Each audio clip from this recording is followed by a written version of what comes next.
एक बार एक भिखारी अपने जीवन से परेशान हो चुका था, क्योंकि उसे अपने जीवन को चलाने के लिए भीख मांगना पड़ता था। उसे हर एक चीज़ के लिए भीख मांगना पड़ता था। इसी बात को लेकर वह दुखी रहता था और दिन भर यही सोचता कि उसकी जीवन में बदलाव कैसे आएगा। यह सोचकर वह निराश हो जाता। वह हर दिन देखता कि बहुत सारे लोग निराश होकर आंखों में आंसू लिए विभिन्न चिंताओं से परेशान लोग गौतम बुद्ध की तरफ जाते हैं और वापस लौटते समय वे लोग बहुत ही खुशी से लौटते हैं। वह भिखारी ये नहीं समझ पा रहा था कि गौतम बुद्ध उनके साथ ऐसा क्या करते हैं कि वो बेहद खुश हो जाते हैं। वापस लौटते हुए लोगों के हाथों में ना तो कोई ढेर सारा पैसा होता था, ना ही सोने चांदी। तो ऐसा क्या होता था कि लोग बुद्ध के पास से लौटते हुए इतना खुश होते थे।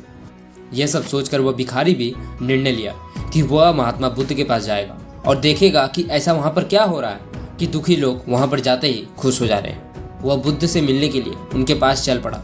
जहाँ बुद्ध मौजूद थे वहाँ बहुत ही लंबी कतार में लाइन लगी हुई थी, तो वह भिखारी भी कतार में लग गया। कतार में लगकर वह अपनी बारी का इंतजार करने लगा। देखते ही देखते उसकी बारी आई और उसने बुद्ध से कहा, बुद्ध मैं बहुत ही गरीब हूँ, मेरे पास कुछ भी नहीं है। मुझे अपना जीवन चलाने के लिए हर दिन लोगों से भीख मांगना पड़ता है।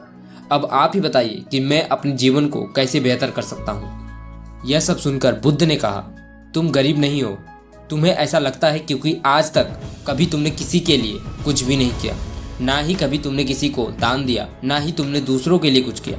यह सब सुनकर भिखारी के मन में आशंका उठी।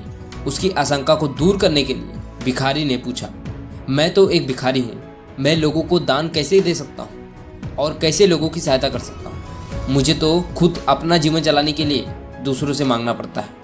यह सब सुनने के बाद गौतम बुद्ध थोड़ी देर चुप रहे और फिर उससे बोले, तुम्हारे पास हाथ है जिससे तुम लोगों की सेवा कर सकते हो और दूसरों का भला कर सकते हो। इसके अलावा तुम्हारे पास मुंह है जिससे तुम लोगों से अच्छी अच्छी बातें कर सकते हो और दूसरों का हौसला बढ़ा सकते हो। यह सब करके भी तुम दूसरों की सहायता कर सकते हो। जरूरी नहीं कि दान सिर्फ पैसों से किया जाए। हम चाहे तो हम हमारी शिक्षा को दान कर सकते हैं, चाहे तो अन्न का भी दान कर सकते हो। ऊपर वाले ने अगर किसी को पूर्णतः अच्छा शरीर दिया है तो वह गरीब नहीं है, वह बस दिमाग से गरीब है। बुद्ध की ये बातें सुन लेने के बाद वो भिखारी बहुत ही ज़्यादा खुश हो गया और अब उसका मन संतुष्ट था।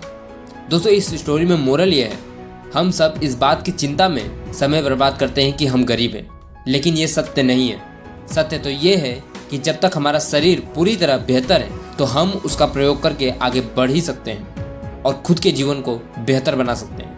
अगर कोई व्यक्ति सिर्फ अपनी गरीबी पर ध्यान दे और उसे बदलने की कोशिश ना करे तो वो मूर्ख है।